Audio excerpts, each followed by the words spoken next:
रवींद्र वस्त्रनिकेतन सलगरे खास लग्न बस्ता व आहेरासाठी होलसेलपेक्षाही कमी किमतीत संपूर्ण कुटुंबांची खरेदी. कांजीवरम, बनारसी, जुल्ला Bangalore silk, Madurai silk, Calcutta cotton full व्हरायटीत उपलब्ध. सूट व इंडो शेरवानी, हळदीसाठी कुर्ता, सफारी, ब्रँडेड शर्ट, पॅन्टचे खास कलेक्शन. असंख्य व्हरायटीसह 51% भरघोस डिस्काउंट. जादा झालेला माल परत घेऊन पैसे परत. त्वरा करा, आजच भेट द्या रवींद्र वस्त्रनिकेतन सलगरे.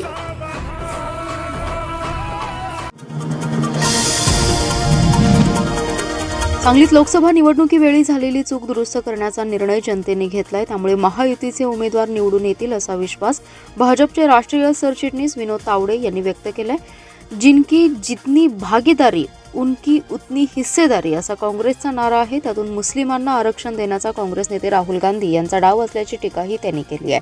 भाजपा महायुतीचे उमेदवार आमदार सुधीर गाडगीळ यांच्या प्रचारासाठी भाजपाचे राष्ट्रीय सरचिटणीस विनोद तावडे सांगलीत आले होते. तावडे म्हणाले, समाज जातीत विभागण्याचा काँग्रेसचा डाव आहे. त्यामुळे जातीनिहाय जनगणनेची मागणी काँग्रेससह विरोधी पक्षांकडून होते. मतांसाठी जनतेला भुलवण्याचं काम विरोधक करत आहेत. पंतप्रधान नरेंद्र मोदी यांनी एक है तो सेफ है असा नारा दिल्यानंतर विरोधक त्यांच्यावर तुटून पडले. त्यातून विरोधकांची मानसिकता लपून राहत नाही. विधानसभा निवडणुकीबाबत दिवाळीपूर्वी जे वातावरण होतं ते दिवाळीनंतर राहिलं नाही. भाजप, शिवसेना, राष्ट्रवादी, आरपीआय या महायुतीच्या बाजूने वातावरण झाले. जनमताचा कानोसा सर्वेक्षण अहवाल त्याच दिशेने आहेत. राज्यात किमान 165 जागा महायुतीला मिळतील असा विश्वास तावडे यांनी व्यक्त केलाय. दरम्यान मराठा आरक्षणाची मागणी जुनी असताना काँग्रेस, राष्ट्रवादीच्या सत्तेत मराठा समाजाला आरक्षण दिलं नाही. भाजपने मात्र 13% आरक्षण दिलं. उच्च न्यायालयात ते टिकलं. भाजपची सत्ता असेपर्यंत सर्वोच्च न्यायालयात मराठा आरक्षणाला धक्का लागला नाही. मात्र ठाकरे सरकार सत्तेवर आल्यानंतर त्यांनी सर्वोच्च न्यायालयात मराठा आरक्षणाची बाजू योग्य प्रकारे मांडली नाही. पुरेशी कागदपत्रे सादर केली नाहीत. त्यामुळे आरक्षण रद्द झाल्याची टीका राष्ट्रीय सरचिटणीस विनोद तावडे यांनी केली. महायुती सरकारने मराठा आरक्षण दिले ते सर्वोच्च न्यायालयातही टिकू असं तावडे म्हणाले. काँग्रेस पक्ष उमेदवारी देताना सर्वांना न्याय देऊ शकत नाही. सांगली विधानसभा मतदारसंघात काँग्रेस पक्षात बंडखोरी झाली. बंडखोरी रोखण्यासाठी वरिष्ठ नेत्यांनी प्रयत्न केले होते, पण आता थेट लढाई सुरू आहे. तरी पण शिष्टाई वरिष्ठ नेते व मी करेन असं मत काँग्रेसचे नेते माजी मंत्री आमदार अमित देशमुख यांनी पत्रकारांशी बोलताना व्यक्त केलंय. तर काही पदाधिकारी अपक्ष उमेदवाराचा प्रचार करत आहेत. त्यांची नोंद पदाधिकारी घेतील. पक्षश्रेष्ठींना देखील याबाबत कळवू असं त्यांनी सांगितलं. सांगलीत काँग्रेसचे उमेदवार पृथ्वीराज पाटील यांच्या प्रचारासाठी आमदार अमित देशमुख सांगलीत आले होते. अमित देशमुख म्हणाले, राज्यातील राजकीय परिस्थिती वेगळी आहे. ही निवडणूक नव्हे तर स्वाभिमानाची लढाई आहे. महायुतीच्या कारभारावर जनता नाराज आहे. भ्रष्टाचार, महागाई, जातीय सल्लोखा, राज्याबाहेर जाणारे उद्योग अशा अनेक प्रश्नांवर महायुतीला अपयश आले. त्यामुळे महाविकास आघाडीला लोकसभेप्रमाणे राज्यात यश मिळणार आहे. सांगली शहरात प्रामाणिक नेतृत्वाची गरज आहे. सामान्य माणसाची डाळ असलेल्या कार्यकर्त्यांची गरज सांगलीला आहे. पृथ्वीराज पाटील यांनी सांगलीच्या विकासासाठी प्रयत्न केले. सांगलीला कोण पुढे नेणार याची कल्पना आहे. जरी पक्षात बंडखोरी झाली असेल तरी महायुती आणि महाविकास आघाडीमध्येच खरी लढत आहे. सांगलीत काँग्रेसचे विचार आहेत. त्यामुळे सांगलीकर काँग्रेसलाच साथ देतील असा विश्वास आमदार देशमुख यांनी व्यक्त केला. निवडणुकीत अफवांना मर्यादा नसतात, पण पक्षाच्या चौकटीबाहेर कोणी काम करत नसल्याचं त्यांनी स्पष्ट केलं. तर महायुती सरकारने मराठा आरक्षणासाठी मनोज जरांगे यांनी सुरू केलेल्या आंदोलनाचा सन्मान केला नाही. त्याची किंमत त्यांना आता मोजावी लागणार असल्याचाही इशारा त्यांनी यावेळी दिलाय. आज दुसऱ्यांदा मी हेलिकॉप्टरमधून उतरल्यानंतर माझ्या बॅगा चेक झाल्या. यंत्रणेला कदाचित माहीत नसेल की मी सुरत, गुवाहाटी आणि गोव्याला जाऊन आलेलो नाहीये, परंतु बॅगा चेक करायला माझा कोणताही आक्षेप नाही. मात्र नियम हे सर्वांना सारखेच असले पाहिजेत. जशा आमच्या बॅगा चेक झाल्या तशा सत्ताधाऱ्यांच्या बॅगा चेक केला असला मला अनुभव आतापर्यंत कधी समोर आलेला नाहीये. सगळ्यांना नियम सारखेच असले पाहिजेत. त्यामुळे मुख्यमंत्री, इतर 2 उपमुख्यमंत्री यांच्याही बॅगा चेक झाल्या तर नियम सर्वांना सारखा आहे याची आम्हाला खात्री पटेल. भारतीय जनता पक्षाने या पद्धतीने हात झटकण्यापेक्षा त्यांच्या नेत्यांच्या बॅगा चेक होऊ द्या अशी मागणी राष्ट्रवादी शरदचंद्र पवार गटाचे खासदार, संसदरत्न अमोल कोल्हे यांनी केली आहे. खानापूर मतदारसंघाचे महाविकास आघाडीचे उमेदवार ॲडव्होकेट वैभव पाटील यांच्या प्रचारार्थ विटा येथे जाहीर सभेसाठी राष्ट्रवादी शरदचंद्र पवार गटाचे मुलूक मैदानी तोफ खासदार अमोल कोल्हे हे विटा येथे हेलिकॉप्टरमधून आले होते. यावेळी कोल्हे यांची बॅगेची तपासणी करण्यात आली होती. त्यामुळे खासदार अमोल कोल्हे यांनी जाहीर सभेत यावर भाष्य केलं होतं. यावेळी बोलताना खासदार कोल्हे म्हणाले, आज दुसऱ्यांदा मी हेलिकॉप्टरमधून उतरल्यानंतर माझ्या बॅगा चेक झाल्या. यंत्रणेला कदाचित माहीत नसेल की मी सुरत, गुवाहाटी आणि गोव्याला जाऊन आलेलो नाहीये, परंतु बॅगा चेक करायला माझा कोणताही आक्षेप नाही. मात्र नियम हे सर्वांना सारखेच असले पाहिजेत. जशा आमच्या बॅगा चेक झाल्या तशा सत्ताधाऱ्यांच्या बॅगा चेक केल्याचा मला अनुभव आत्तापर्यंत तरी कधी समोर आला नसल्याचंही ते म्हणाले. जत तालुक्यात उमदी येथे राज्यातील सर्वात कमी वेळेत मजुरी मिळालेली MIDC असून या ठिकाणी वर्षभरात गोपचंदना घेऊन मोठ्या प्रकल्पाचं भूमिपूजन करू असा विश्वास राज्याचे उद्योगमंत्री उदय सामंत यांनी व्यक्त केला आहे. महायुतीचे उमेदवार गोपीचंद पडळकर यांच्या समर्थनार्थ उमदी येथे जाहीर सभा पार पडली. यावेळी मंत्री सामंत बोलत होते. यावेळी सदाभाऊ खोत, आमदार उमेदवार गोपीचंद पडळकर, रवींद्र आरळी, संजय तेली यांच्यासह प्रमुख नेते उपस्थित होते. मंत्री सामंत म्हणाले, जत तालुक्यातील बेरोजगारांच्या हाताला काम मिळावं यासाठी येथे उद्योग आले पाहिजेत, म्हणून उमदीला MIDC करण्यासाठी गोपीचंद यांनी धडपड केली. त्यामुळे राज्यातील कमी वेळात येथे MIDCला मंजुरी दिली. ते आमदार झाले तर भविष्यात मोठा प्रकल्प आणल्याशिवाय ते गप्प बसणार नाहीत. परिणामी येत्या वर्षात येथे गोपीचंदला घेऊन येथे मोठ्या प्रकल्पाचं भूमिपूजन करण्यासाठी मी येणार आहे. यापूर्वीही मी जतला आलो होतो, त्यावेळी विस्तारित योजनेसाठी आणि कालव्यासाठी निधी उपलब्ध करून देण्याची मागणी पुढे आली होती. गोपीचंद पडळकर यांनी पाठपुरावा केल्याने मुख्यमंत्री एकनाथ शिंदे, उपमुख्यमंत्री देवेंद्र फडणवीस यांनी 2,000 कोटी रुपये दिलेत. येथील मतदारसंघाचा उत्साह पाहिला तर गोपीचंद पडळकर निश्चितच आमदार होतील असा विश्वास सामंत यांनी व्यक्त केला आहे. सदाभाऊ खोत म्हणाले, गोपीचंद पडळकर नावाचा गावगाड्यातला आमदार झाल्यानंतर मंत्री होणार, म्हणून त्यांना पाडण्यासाठी राज्यातील यंत्रणा कामाला लागली. यासाठी बारामतीतून बॅगा पाठवल्या जात असल्याचा आरोप करून पडळकरांना हरवण्यासाठी महाविकास आघाडीचे प्रयत्न सुरू आहेत. काही लोक क्लिपा व्हायरल करत आहेत, पण त्याचा उपयोग होणार नसल्याचं ते म्हणाले. गोपीचंद पडळकर म्हणाले, गेल्या अनेक दिवसांपासून उमदी येथील MIDC मजुरीवरून विरोधक गैरसमज पसरवत आहेत. उद्योगमंत्र्यांनी इथे येऊन स्वतः सांगितलं. आता विरोधकांची बोलती बंद झाली आहे. तसेच आपण विजयी होताच सरकारकडे प्रादेशिक परिवहन विभागाचे उपविभाग MH58 जत झालं पाहिजे यासाठी पाठपुरावा करणार असल्याचं आश्वासन त्यांनी दिलंय. जातनिहाय जनगणनेने पंतप्रधान नरेंद्र मोदी यांना जाती जाती तेढ निर्माण होईल अशी अडचण वाटते.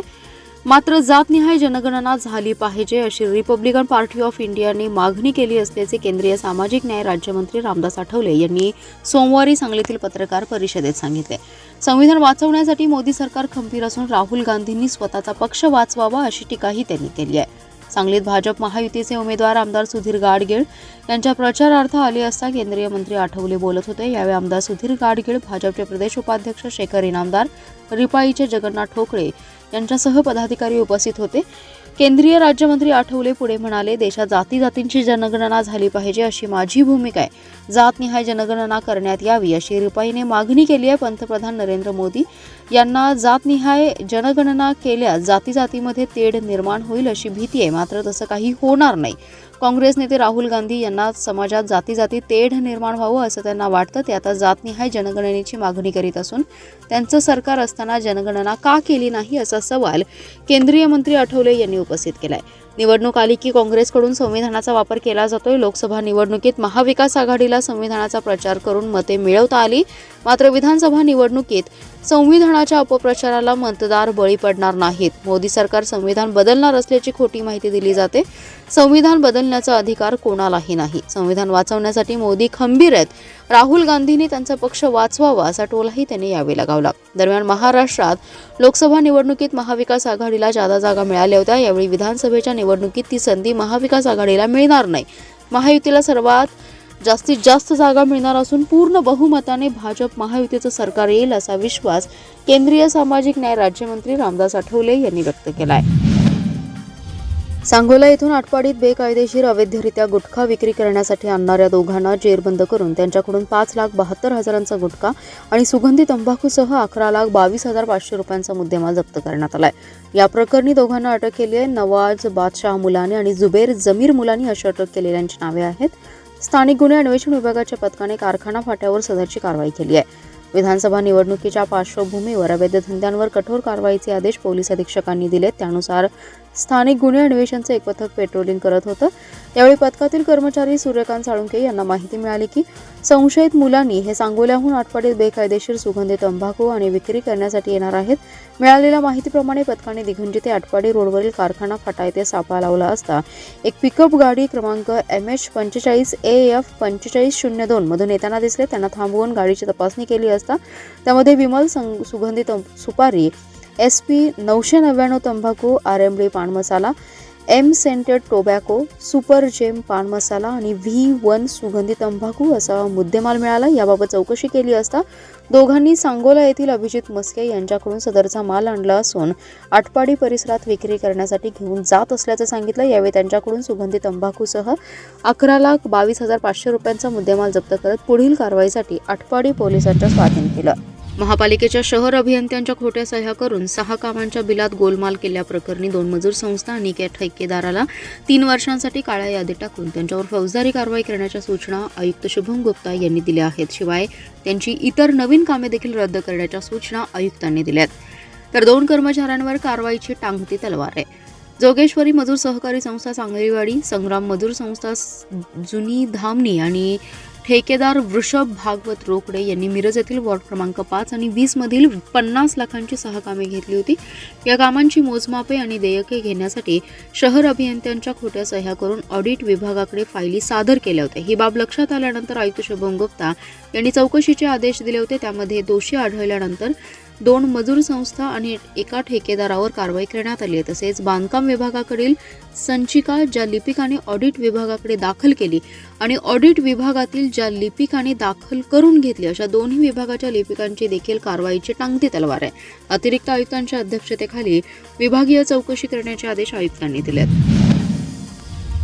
राज्यात महागाई, बेरोजगारी, महिला अत्याचार, जातीय तेढ निर्माण करण्याचं काम महायुती सरकारने केलंय. या भ्रष्टाचारी महायुतीने खासदार, आमदार फोडले. महाराष्ट्राला कलंकित करण्याचं काम त्यांनी केलंय. त्यामुळे विधानसभेची लढाई ही स्वाभिमानाची लढाई आहे. भ्रष्ट महायुती सरकारला सत्तेतून खाली खेचावे असे आवाहन काँग्रेसचे युवा नेते अमित देशमुख यांनी केले. सांगली विधानसभा मतदारसंघातील काँग्रेसचे उमेदवार पृथ्वीराज पाटील यांच्या प्रचारार्थ हिराबाग कॉर्नर येथे अमित देशमुख यांची सभा पार पडली. या सभेला काँग्रेसचे उमेदवार पृथ्वीराज पाटील, राष्ट्रवादी शरद पवार पक्षाचे शहर जिल्हाध्यक्ष संजय बजाज, मुन्ना कुरणे, मयूर पाटील, अभिजित भोसले, तौफिक शिकलकर आदी जण उपस्थित होते. अमित देशमुख म्हणाले, विधानसभेची ही निवडणूक नव्हे तर महाराष्ट्राच्या स्वाभिमानाची लढाई आहे. सरकारने भ्रष्टाचाराचा पाया रचला तो आमदार फोडून.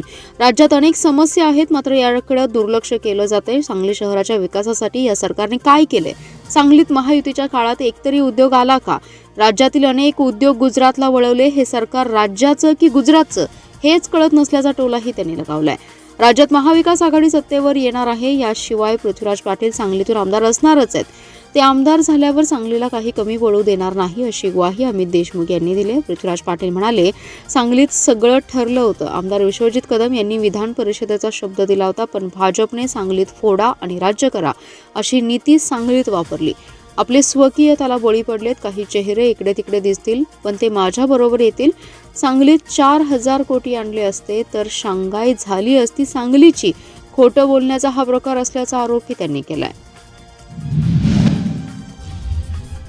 कित्येक वर्ष वडील आणि 2.5 वर्ष तुम्ही मंत्री होता. तुम्ही काय केलं? तुम्ही जनतेसाठी काय करू शकला नाही. तुम्ही फक्त स्वतःच्या तुंबड्या भरल्या.